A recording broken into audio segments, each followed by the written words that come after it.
Women choosing to remain single is not a failure on anybody's behalf at all. It's a shift. For a long time, relationships, etc., were very stable and expected, almost required.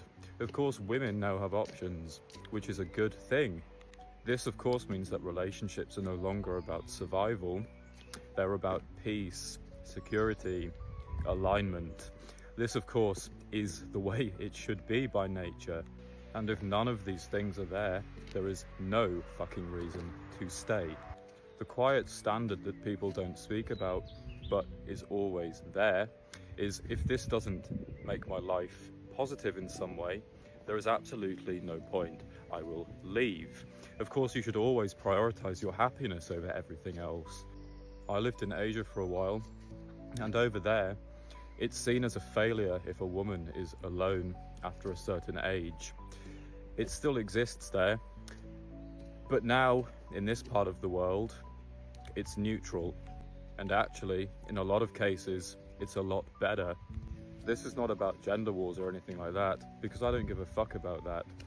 Men tend to misread this, however, by saying standards are too high. And yes, sometimes this is true, but the reality is the baseline has shifted. Effort, emotional stability and awareness in past relationships, these things used to be optional. Of course, they're also incredibly important for human health in general, but now they're not optional when it comes to relationships. This is a good thing for humanity. People don't seem to realize this. Of course, if you're single, you have no inbuilt structure. There's basically no support, and you're more independent, which some people see as bad. However, you also have more responsibility, which of course is an incredibly good thing.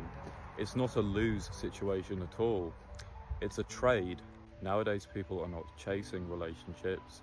They're simply avoiding bad ones, because being in a bad relationship nowadays is worse than being alone, because it costs you your energy, your clarity and your peace. You will never ever be happy if you have none of these things. So women choosing not to be in relationships at all is not a problem, and it isn't about rejecting a relationship either. It's about rejecting low quality ones and having a stable identity.